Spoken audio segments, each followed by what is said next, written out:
Morning, John. How you doing? Not bad. How are you? Good. I didn't go full tie. We did a celebration for our students that had won awards yesterday afternoon. I wore a tie for that. Yeah, we did the same. Yeah. We actually had in many ways, it was a very nice ceremony we did yesterday. We had a lot of family members who would not otherwise, it was a graduation celebration, and we had a lot of family members who otherwise would not have been at the ceremony who participated. It was really nice. Yeah, that's great. We had a very small take-up, so we only had a few of even the award winners that agreed to join us, and then one of them brought their family, and that was really great. Ah. Yeah, all good. Hi, Al. Hi, Kanika. How are you? So are you at JKLU? Are you? No, I'm at home. JKLU is closed. That's what I was going to ask. So, you're in this. So we've also shifted to online learning. So yeah, but yeah. I'm in Delhi. Yeah, and no indication of when you'll resume normal operations. You're sort of in the same situation as we are. Yeah. Everybody's in the same boat. Yeah. So we're going to run through this. I think we'll just wait for Ray and Meredith to join in as well, and then I'll sort of walk through the entire presentation, and then whatever questions and etc. that we keep getting in the way, people will keep sending that in the chat, and we can keep answering them, just like how we did probably last time. Sounds good.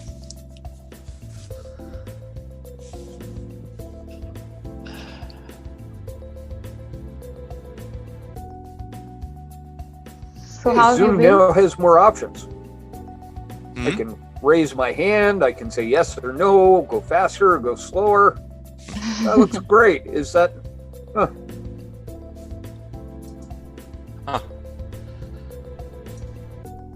Interesting.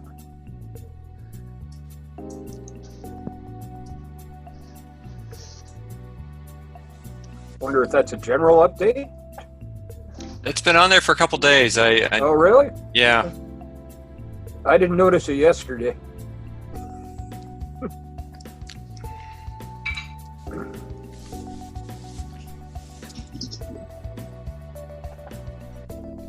So how was the graduation ceremony for public policy students? I saw that was happening yesterday. It was very good. We had about 105 folks join in on the Zoom session, but many of those Zoom sessions were people with their families. You know, they were in their living room, so they had the families with them as well. So we had a very good turnout. I was just saying to John that, you know, if we'd done an in-person event, we probably would have had fewer people participating. So I think even next year, even if we're back to normal operations, I'm going to see if I can find some way of kind of replicating some aspect of what we did yesterday, you know, stream it on Zoom, and so on, just to kind of get the best. And it had, I mean, you know, in many ways it fell short, but it in some ways it was very nice because people were in their living rooms with their family. It was lower key.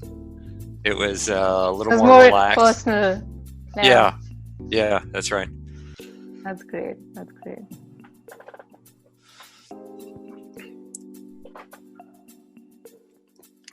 So is Delhi also in? It's sort of in lockdown as well. Yeah. Delhi is one of the red zones, so we're kind of in lockdown. But things are, I mean, you can go and get groceries, etc. But otherwise, till 18th we're in lockdown. So the central government has designated certain parts of the country as red zones. Is that right? Yeah. And that's the most intense shutdown. Yeah. So there are levels. There's red, then there's orange, and then there's green. And it's the central government that's doing that, not the states? I think it may be combined, but I'm not sure. Okay. Yeah. There's going to be lots of opportunity for comparative studies after all of this is done about the way things worked in different places.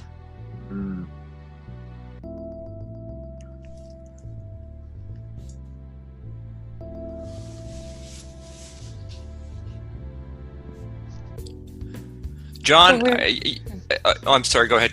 No, that's okay. It's okay. I was going to say, John, you have you've got big classes in your department that you must be thinking about for the fall, right? Yeah, our classes aren't that big. I don't think we have anything over 200. Yeah. See, for me, that's huge. Yeah, and so they've all gone okay, and we have a couple of lab classes. We have a computer class, and there were some technical issues with getting the students the software they needed there. And then we've got it's a stats class that's flipped, so that all the lectures were pre-recorded anyway, and they were just getting together to do the in-class sessions. We're just working on projects and doing hands-on stuff. So that's apparently gone fine. Yeah. So we. Are you assuming for the fall that basically all the large classes? Well, what's your thinking of? Let's say for a class that would ordinarily have 100 people in a lecture hall. I hesitate to speculate. Right? It can go any way, and we just have to be prepared. So I think we're still very much in the let's get through this term. And then we will see what we want to do for the fall, right? I don't think the learning's complete until after the finals are done. Yeah. What are you thinking? Well, ordinarily our classes are in the order of magnitude, like 20s. So that's a more manageable situation. But we are picking up a course from politics that normally has 160 students in it, and I'm sort of getting my head around how that's going to work in the fall. Hi, Ray. But Ray's going to sort it all out for us. Yeah, Ray, that's Ray's problem, not ours. I didn't hear the problem, so I guess it falls into my lap. Okay. All the easy problems we give to Ray. Exactly. Is Meredith going to be joining, or should we start? She might, but if not, I'll talk about the program. Okay. All right. So, hi everyone. Thank you for joining in today. We have some very esteemed faculty members from UMass Amherst today with us to talk about the LSE of UMass Scholarship Program. So today we have with us Professor Ray La Raja. He is the Associate Dean of the College of Social and Behavioral Sciences and Professor of Political Science. We have Professor John Spraggon. He is the Chair and Professor at the Resource Economics Department. And we have Professor Alasdair. So today we're going to be talking about the LSE of UMass Scholarship Program, and then we'll also address... Okay. So the LSE of UMass Scholarship Program has been, it was started last year. It is a collaboration between two institutions, the Lakshmipat Singhania Education Foundation and the University of Massachusetts Amherst. LSCF is a philanthropic initiative of the 125-year-old JK organization, and we've been running schools and colleges and other educational initiatives for over 5 decades now. University of Massachusetts Amherst was set up in 1863. It is one of the largest public research universities in US and was ranked number 24 last year out of over 700 public universities. It's ranked number 4 in terms of the research grants that it gets, only behind Harvard, MIT, and I think Boston University. So the campus invites students from all over the world. Well, unfortunately, right now we're all online, but it has over 28,000 students. Fun fact: it's also ranked number 1 for the best campus food by the Princeton Review. So today we're going to be talking about the LSE of UMass Scholarship Program, in which there are 3 courses that are a part of the university, which are being offered only to Indian students at a substantive scholarship. So we have MS in Data Analytics and Computational Social Science. We have Master of Public Policy, and we have the MS in Resource Economics course. So now, as part of the scholarship, we have curated a 2-year program for all of these courses, in which students spend the first year in India at the partner university, which is JK Lakshmipat University in Jaipur, and then the second year at UMass Amherst. JKLU is one of the top private universities in North India. We have management, design, technology departments, and we offer undergraduation and post-graduation courses. We have some stellar faculty from IITs, IIMs, even some of the best universities from across the globe. So as part of the scholarship program, all the students who are given the scholarship in this spend the first year at JKLU. And here you focus on more foundational skills that range across economics, statistics, programming, political science. You do courses on research design, academic writing. So you build very, very core strengths in whatever specialization that you may be taking in the second year at UMass Amherst, which will be out of one of the three. So when you graduate from the first year at JKLU, you get a PG diploma in analysis and research. And in the second year, you move to UMass Amherst to do one of the above courses. So this is a dual degree program. And given the current times, it's also beneficial because students will get to spend the first year in India and have a conditional offer to move to UMass in the second year. So now we're going to start talking about each of the courses in detail. So I'm going to ask Ray to sort of take over and talk about the MS in Data Analytics course, and then we'll move on course-wise. In the meantime, if anybody has questions, you can keep sending it on the chat, and we'll start replying to them alongside and at the end as well. So Ray, can... You want me to talk about, okay. Yeah. You want to put my video on? It looks like it's been turned off and I can't turn it back on. Okay, I think the ForeignAdmits team would do that.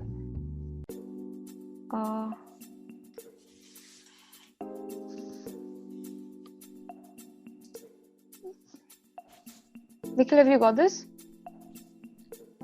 I can start talking. Yeah, sure. Why don't you start? I think he'll fix it. Okay. So first of all, delighted all of you are interested in our UMass programs.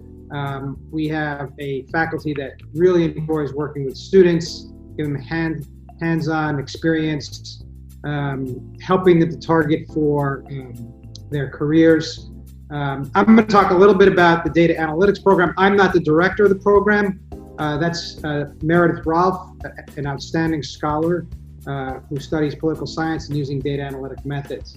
But this program, I want to first start off by letting you know it's not data science. You're going to learn data science in this program, but this is not a data science, computer science program. This program is about answering questions for businesses, for governments, for NGOs, using big data, using lots of data. And so it's not about programming so much.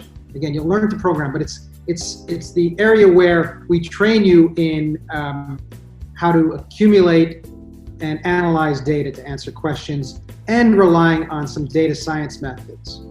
So I want to make that clear at the outset. And you'll take some core courses that get to that. For instance, some basic data science fundamentals. Some of you probably already know how to do some programming. When you come here, we'll build on that. We'll teach you how to do research design, which is not something that they train you in computer science programs often. We'll teach you how to assess things like causality, how things happen in the world. And then we'll have your standard core course in quantitative analysis. And then another course we think is really important is how to communicate what you're doing with the data visually and in other ways. And then after that, you'll have short choices of different electives, and you can look at the website to get those. But this is a career, I want to say, that is really in high demand, certainly in North America, because, I'll give you one example that has to do with the coronavirus. For instance, here at UMass, we're trying to figure out how we're going to do social distancing.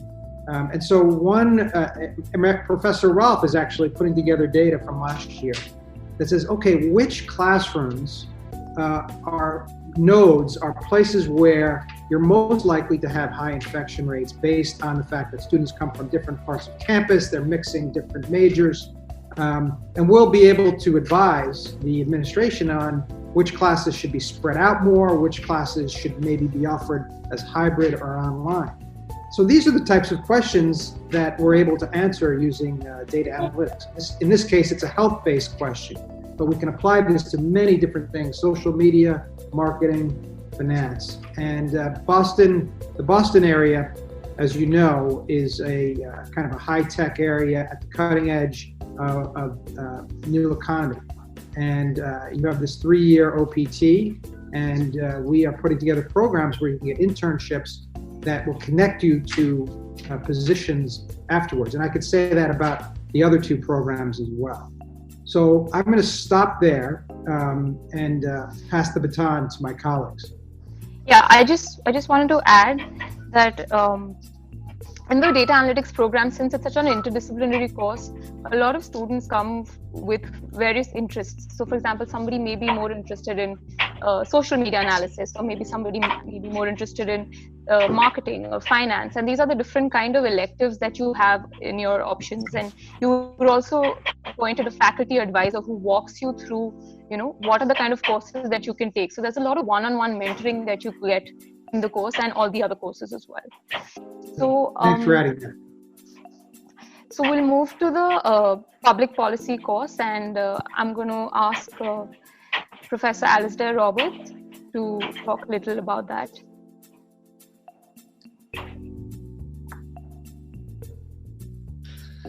Thank you, Kanika. It's a pleasure to have the opportunity to talk with you today, and we're really excited about this partnership with JKLU. It was great to visit the campus, the JKLU campus, in January, and we're looking forward to working closely going forward. If you're interested in the master's degree in public policy, it's mainly because you're interested in a job that might be in government, or it might be working in civil society organizations that have a close tie to government, or it might even be in the private sector in companies that are regulated by government, or that have government relations offices. So this is basically a job, a degree that's very useful if you're going to be in some aspect of public affairs, either in government or around government. And I think, the present circumstances provide a vivid illustration of why this sector matters, the capacity to make sound public policy decisions that may affect the lives and welfare of millions of people. The School of Public Policy is a growing enterprise. We have been in the business of doing graduate education in public affairs for almost 50 years. We are expanding at the moment. By this summer, we will have a faculty of 17 people, 9 of them based in the School of Public Policy itself, and 8 joint appointments. We've got some very exciting new folks who are joining our faculty at the moment. We've got specializations in governance, nonprofit studies, how you run nonprofit organizations, environmental policy and sustainability is another one of our strengths, and also in technology and governance. And we're very excited. One of our 4 new faculty this year is Ethan Zuckerman, who is a pioneer of work on the internet, who will be joining us as a joint appointment next fall. 2 of our faculty are elected fellows of the U.S. National Academy of Public Administration. So this is a program that presents lots of exciting opportunities for students. As we know, we've got a robust alumni network that is an advantage when you go to the point of thinking about career opportunities, among other things. 2 other things I just want to flag that makes our program distinctive. If you're thinking about going abroad for public policy education, our Master's in Public Policy program is designed so that it can be completed over the span of a calendar year after the JKLU component is done. Most programs in the United States and many in Europe are 2 years programs. So a 1-year program is a great advantage. It reduces the overall cost of the program for you if you're considering study abroad. The other advantage is that we are at a public university. So many programs in the United States especially are run by private universities, and there is a substantial difference in price even before the financial arrangements that we've made with JKLU between public and private universities. So we've designed this program so that it is relatively fast, relatively affordable, but you're still getting the opportunity to work in small classes with a very talented. Thank you, Al. That was very helpful. As I mentioned, if anybody has any questions, just keep sending them in the chat box, and we'll answer them once we've gone over the presentation. So now we'll move forward with the resource economics program, and I ask Professor Spraggon to talk a little bit about it. Thank you, Kanika, and thank everyone for their interest. So our program is a very standard program in applied microeconomics.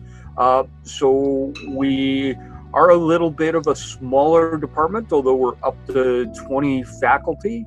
We typically have 25 graduate students at any time, and most of those currently are PhD students. And we have a smaller group between 5 and potentially 10 master's students. We provide training in standard economic theory, so you'll get courses in microeconomic theory, but our strength is really in econometrics, so you'll get the skills to help you analyze data.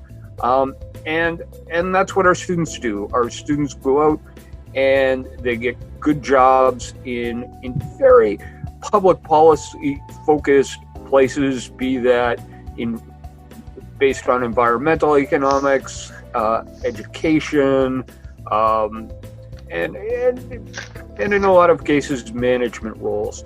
The focuses in the department are on environmental and natural resource economics. We have some excellent faculty in that area. We have excellent faculty in industrial organization, so the studies of markets. I should talk a little bit about what these faculty do. So the environmental economics faculty do research in regulation and energy and water, the economics of water. We've got some real strengths there. We also have some interest in health and the environment. A couple of our faculty are working on projects like that, so the effects of pollution on health outcomes. The IO economists work on topics such as obesity and soda taxes and regulations surrounding fast food. And we also have a group of experimental and behavioral economists who work on topics surrounding how to provide charity goods and understanding better how people make decisions and things like risk aversion and time preference. We also have just hired a new group of health economists, and so we will have a health economist joining us in this fall and another one next fall. So those are the areas that we're interested in. We provide a strong training in microeconomic theory and econometrics, and then our students choose one of our fields, be it environmental, IO, experimental, or now health, to take additional courses in. And our students get jobs. And yeah, so we would be excited to have you join us if you're interested in this kind of stuff. Yeah, thank you very much. Thank you, John. Also, just wanted to emphasize that it's a STEM program, the economics program, as well as, so students, when you graduate from the second year at UMass, you get up to 3 years of OPT, which allows you to stay in the US and work there. So just sort of now, bringing this to a close. This program is very unique, and more so in the current circumstances, because it's the 1+1 is actually, we designed it keeping a lot of other things in mind, where students that come from 3-year undergraduate backgrounds, for them to study in the US, you need a 12+4, and that is one of the advantages that the 2-year program also gives. But now, given COVID and where we are in present circumstances, this is actually convenient, because you will do the first year in India and then you move to US and you have a conditional offer in hand for the degree next year. So you get 2 full accredited degrees. You get a PG diploma from JKLU, and then you get a master's degree from UMass Amherst. You do all of this at a scholarship, which is, we give scholarships up to rupees 20 lakhs, which make up to 50% of the tuition of the 2-year program. So if a student, and this is decided based on the merit, so through the application process, how the student performs in their application, their interviews, etc., you will be given the scholarship. And if you get the total maximum scholarship that each student can get, then for the MS courses, your tuition comes down to almost 20 lakhs. And for the public policy course, if you get the maximum scholarship, your tuition comes down to almost 21 lakhs. And after you graduate, students can get up to 3 years of work opportunities. So you'll be graduating in 2022, and then for the STEM courses, you can get 3 years of OPT, and for the public policy course, you get 1 year of OPT. The public policy course also has an internship, which is a part of its curriculum, so you do that at the end of the course. So if you haven't already registered, please go to the ForeignAdmits website. They have a registration link there. The deadline to register is the 10th of May. Once you've done that, one of our team members will be in touch with you and will walk you through the application process forward. So yeah, so I'm going to stop the screen share now. Could I just pick up a bit on what you just said? Sure. Just on the point about, because there's a question there I see too about the, how does the pandemic affect operations, and right. Just a couple of points from our point of view. So to some degree, the way we've designed the program already helps with the current situation. So for example, in your year at JKLU, if you're in the public policy track, you'll be doing a course that is delivered from Massachusetts, but that's already being done online. So for example, students in the program this year have just finished a course in public policy with Professor Jane Fountain, who's a very distinguished scholar here on the UMass campus. And so of course, that mode of operations isn't really affected by the pandemic. And in our program, the first few courses you take in the program could be done online. We already deliver a suite of courses online. So we have capacity to absorb the current situation. And I expect that, by the time it gets to the point of having to come to the US, things will have settled down considerably. Thanks. Highlight on that maybe a little bit, as in how the program is still, So currently, so there is the OPT option, especially given the COVID-19 situation. We are actually to move to CPT options. We are going to be placing students in internships, and that's actually going to be part of the curriculum. And we're working with partners right now to do that. But that's I'm glad you raised the CPT point, because that getting practical training as part of the curriculum is something we'd like to do, especially if for some reason you have to spend time in India taking online courses. So as part of our program here at UMass. I can point to examples from the business school that runs a data analytics program and the computer science college also. And their students do very well on the US market. I can't give you a figure though, because it's a new program, but it's well above what typical master's students get coming out of social science programs. I think John Spraggon's program does very well also, and we're probably in the same range. John, you want to speak to that? We don't really keep track, and we have huge heterogeneity in what our students make. We have recently determined that our undergrads start at $65,000 a year, and I expect that our master's students start closer to $80,000 a year after they finish their program with us. Yeah. So I will say that some of our students who've done the data analytics program as undergraduates have been placed at some of the top firms, including places like Google, and getting into programs at Princeton to continue their studies. Some wanted to pursue PhDs. So, it's definitely highly valued in the marketplace. Thank you, Ray and John. Maybe can we talk, since there aren't too many questions, can we talk a little bit about the kind of one-on-one mentorship that students get, because this is a smaller cohort except I think the resource economics program. Okay. Does somebody want to take that first, Al or John? Let me talk about that. Our program is very small, and we do have good one-on-one mentoring with faculty and lots of opportunities for research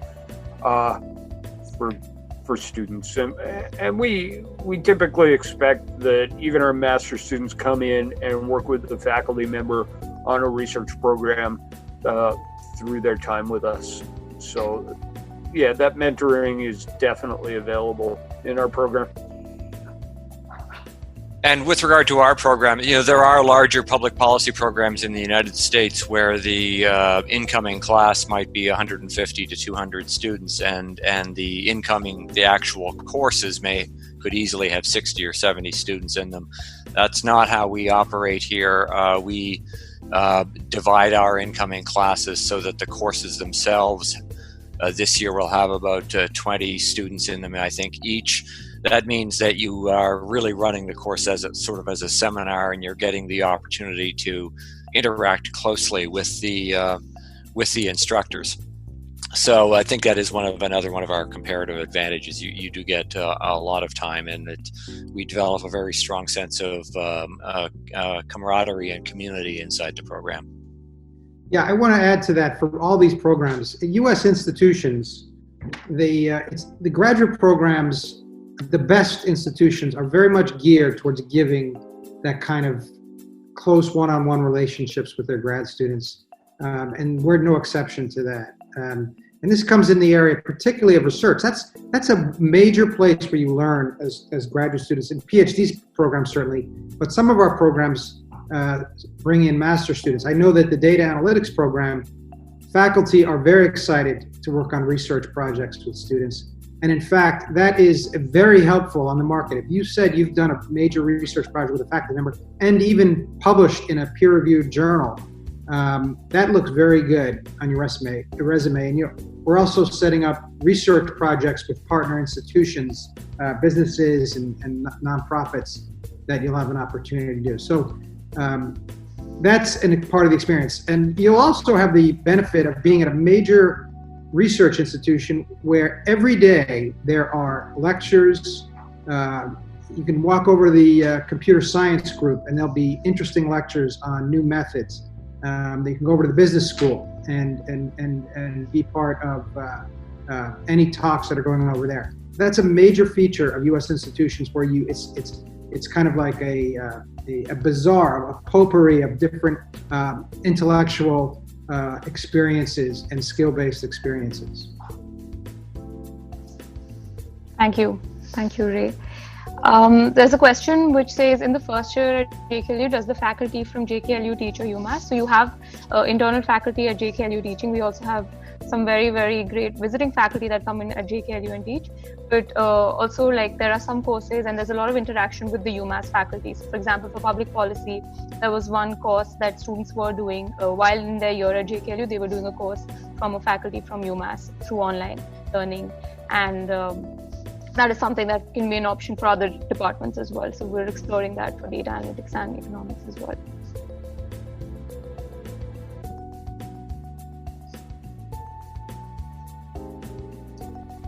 So one question that comes up quite a bit is getting assistantships.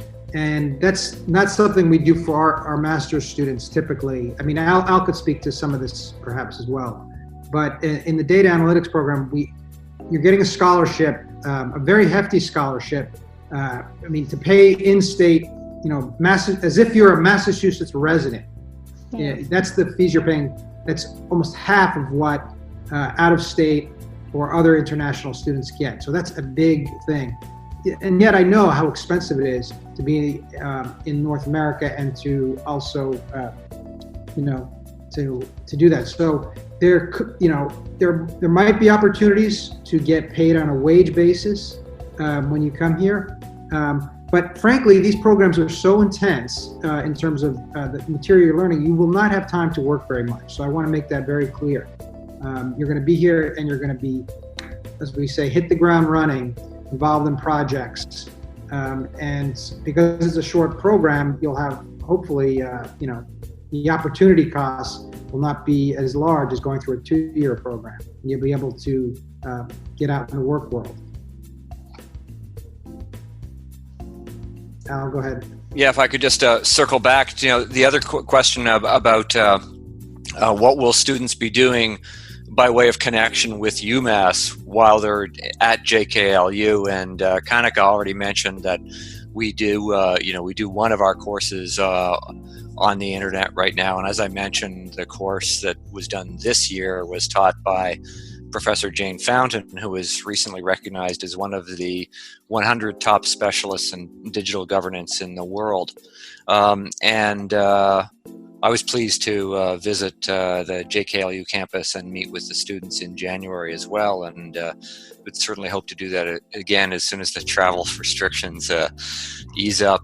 But the other thing is we've done a lot of learning just over the last few weeks because of the pandemic, and one of the things that we set up over the last few weeks was a weekly seminar in which we had distinguished scholars from across the United States connecting over Zoom, just like this, to do online seminars about issues relating to the pandemic. And of course, and we're expecting we'll do something like that next year. And of course, there's no reason why students from JKLU can't participate in that conversation on exactly the same level as the students who are actually in the U.S. as well.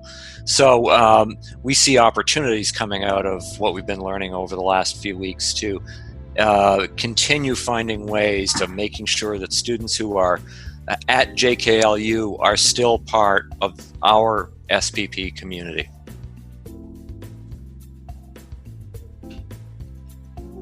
Yeah, and this just sort of in short, just academically, but also like very small things like, just one-on-one interaction, constant check-ins with the faculty. You even get UMass library access from the beginning. So these are certain things that really just add to your experience and just the whole connectivity with UMass from the top.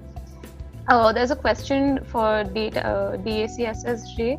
If you can talk about the specialization tracks for the DATS program. Right. So these are specialization tracks for which we have some really solid courses, and we also know that they have very strong applications in the outside world. So, network analysis, I gave you the example, for instance, of how do you minimize the rate of infection in a certain area. That's all done through network analysis. And that's a very useful specialization track. Increasingly, firms, certainly researchers in the academy, do experiments in interesting ways using internet-based survey research and things like that. This is what we put up here is a template based on courses we already have in the books. I can't speak for the director. I don't run this program, but my sense based on how we do our other programs is if there are specializations and we have the courses, we can work with you to develop specific areas that you would like to create that you think would be helpful for you on the job market. But this is just a preliminary. If you have specific questions that you want me to pursue further, I can put you in touch with Professor Rolfe. Go ahead. I'll stop there. Yeah. Sorry, so we thought she'd be joining us, but if you have any specific questions, we will sort of take them in and have them answered.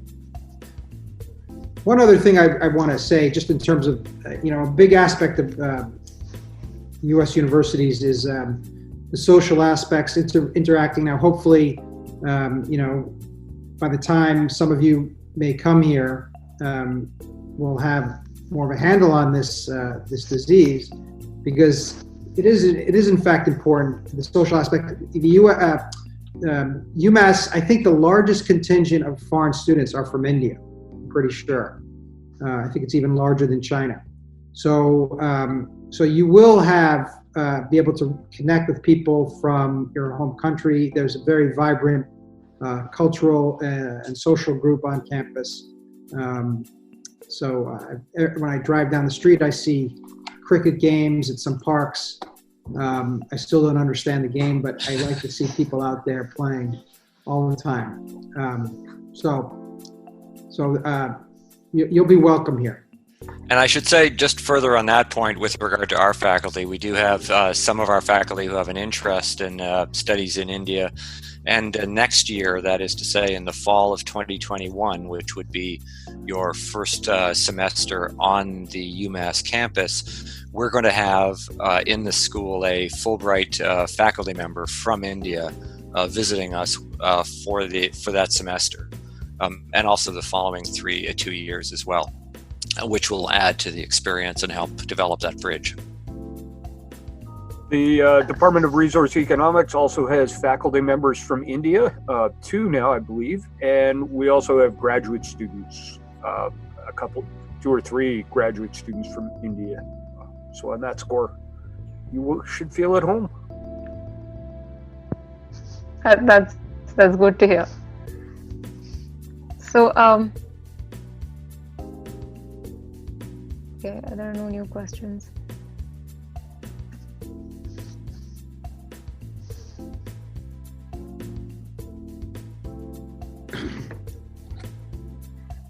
Okay, so if there are any last minute questions, if you have anything specific about the program, you can send them in.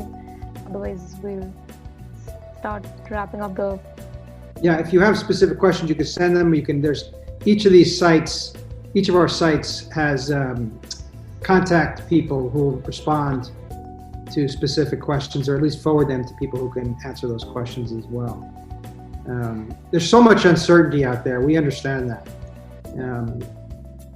But we are, at the University of Massachusetts, we're doing a lot of contingency planning as we speak here to ensure that we deliver some high quality courses and do as much as possible to keep consistent with our mission to help students.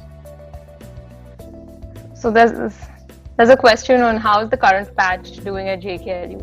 So they're completing their semester right now in May. So for the last 2 months, we shifted to online mode of learning, and they've had quite a year. It's been a rigorous but a very rewarding year for them. In terms of the fact that they are ideally supposed to move to UMass in the fall, I think that is, as we all know, I think we're still sort of working around that, but whatever may happen, so as I was saying that, how will they cope with the COVID scenario in recession? Ray, do you want to answer this? The COVID, what most universities right now are planning for in North America is contingencies that involve not filling up the entire campus. And that means, some students come, we spread out. We have large lecture halls, we spread out in those. Sometimes students will be living in the dorms, they might be taking their classes remotely, and then maybe the next day they attend class. So these are some of the plans we're coming up with at this point. I mean, this is a very large campus, and when it's full, there's 28,000 students on it.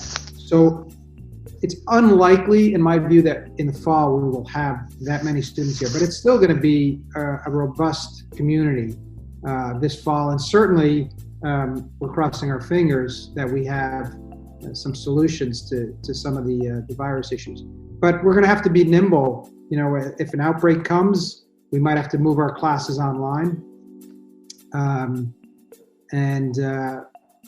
With the recession, I could turn to John on that one. He's the economist, but it's going to be a challenging situation. But these are skills you're picking up that you can do from anywhere, and they're pretty vital in the future of these economies. There's something else I wanted to add. In terms of the JKL students now, I participated in a webinar not too long ago where they presented projects they were working on. It was just amazing. Some of the things they're doing. I mean, can you have that list in front of you of the projects they're doing? No, but I can talk about them. So for example, if there's a legal judgment, how to make analysis from that, and visual and visual representation of judgments. There was a project on cricket and how do you predict the delivery of the ball, and he used programming to understand that. There was a project on the electric vehicle policy. So this was a public policy student who had done that on understanding the electric vehicle policy in Tamil Nadu, in the state of Tamil Nadu. So these were the various projects that students have worked in the last couple of months at JKLU. They have a faculty advisor. They also have field advisors from from government departments or from professional firms, and they work with them to develop these projects, and then they get to present that to UMass even before they've moved there. So that connect and that kind of mentorship they start getting in way before they move to US. Yeah. I will do that. I will help you connect with them. You should also go to our website. We have this testimonials video that where you can see what how the year has been at JKLU. So if you go to the LSC, I'll write it in the chat. If you go to that website, you will also see that. So you can read about all the courses here. You can read about the application process, and I just want to reiterate that we're closing our registrations on the 10th of May. So just please make sure to go and register for the scholarship. Yeah. I think now most of our questions are just around the job prospects and what can students do after the program. So maybe if we can just go over this once with all of the different, like if Al and John, if you can talk about it, and then we'll start wrapping up. Sorry, I was reading the chat, so I apologize. I just missed what you were. I was asking. Yeah, I was just saying, most of the questions are like, what are the ROI and what can students do after the program? Yeah. So if you can just sort of talk about that. And there is also a question about, I just want to pick up on what Ray was saying about how we're thinking about the pandemic, and then I see there's another question there about the impact of the recession. So, yes. I think one important thing to recognize is that because of the way this program is structured, there is a question about how UMass is dealing with circumstances in the coming year. But for students in this program, the critical question is going to be more like what the year following looks like. And, I think we've got more reason for confidence that there's going to be a return to normality in the following year. For us, the coming year is going to be one in which we have to be nimble. But I think just 2 points I would make here. The recession will affect university operations, but not in a profound way. We've got our faculty and staff. We're continuing to work the way we do. With regard to the way we're adjusting to the pandemic in the coming year, that is to say, the next 12 months or so, in some ways, the adaptations we're making will actually work to the benefit of students at JKLU, precisely because we're shifting activity online in ways that allows students at JKLU to connect with our operations here in Amherst. And I mentioned, for example, these seminars, these weekly sessions that we're doing, bringing in experts to talk about public policy and so on. So that's the way to think about that. With regard to ROI, I think there's two aspects to this. As we mentioned, it's a one-year program rather than a conventional two-year program, which cuts your tuition and residential costs substantially. It's a public university, not a private university, which means that the initial investment is much lower than it would be at many other, certainly American programs. I don't have the precise statistics on salaries at hand. We're in sort of the predicament that John mentioned for his department. It's a very mixed range of positions that our students take by choice. Some people want to go into government. Some people want to go into the nonprofit sector where salaries are lower. So there is going to be variation, but as I mentioned, this is not a new program for us. We've been running since 1970, basically a half century of alums who have come through our program and done well on the other side. Yeah. I mean, in terms of job prospects for the, with the STEM OPT, you have to understand that you are coming to a region of the United States which is very much desires the skills that we'll be training you for. And that goes for all the programs. And I'm going to speak specifically data analytics. I mean, the Northeast region is the home of finance, insurance, media, biotech, marketing, and they're always looking for people with these types of skills. I mean, the market, I think there was a labor report, based in the United States, that these jobs are going to be in high demand. They are increasing in demand over the next 10 years. So that's North America. I haven't looked at data on India, but I imagine, given the size of the Indian economy and its growth, that these are going to be in high demand as well. So of course, we can't guarantee jobs. That's not our business. But we have the relationships, and we're in a region of the country which is very dynamic. And so, and that includes, some of our graduates go out to California too, because that's where these jobs are in high demand. So I just want to, put things in context for you. Yeah, I agree completely with what Al and Ray said. There's no magic bullet here, right? We are facing a recession. It will be harder to get jobs, but this training is valuable, and our students get jobs. And we'd be excited to welcome you, and we will work with you at the end to help you to get a job. We're not just going to leave you stranded. But no, I don't think we can guarantee that there'll be a job for you at the end. Faculty work very hard to write letters, to provide references, and it's a major part of our mission. It's in our interest to have you guys succeed on the market. So it looks good for us. We have connections where our future students can get work. We build partnerships. So it's very much, it's not like, okay, you've taken our course, you've taken our program, bye, see you later. That's not the way we operate.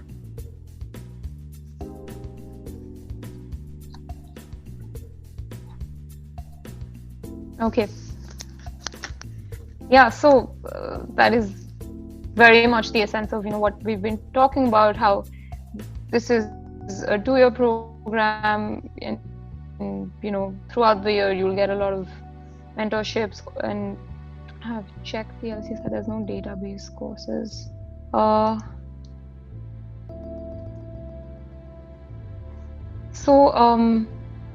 For the data analytics, whoever has specific questions, I think you can also call on the helpline later after this webinar, and we'll walk you through any specific queries that you have about the courses. But if anybody has any other last questions, we can, you can send them in. Otherwise, I think we'll start wrapping up now. Okay.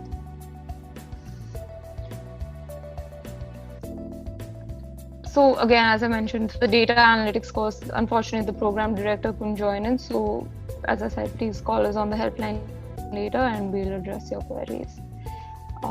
Thank you, Ray, thank you, John, thank you, Alasdair, and thank you for joining us today. It's been very informative. I hope the students found the session useful, and if you have more queries, please write to us. We will address them. Please go to the ForeignAdmits website or the link that they've put in the chat. Go register for the program that you're interested in. If you haven't already, we're closing it on the 10th of May. This is the final round of admissions, and we won't be taking any more registrations after this. And we have very limited scholarships, so make use of this. Okay, thank you everyone. Thank you ForeignAdmits for organizing this. Thanks, Kanika. Good luck to you all. Thank you all very much. Yeah. Bye-bye. Yeah.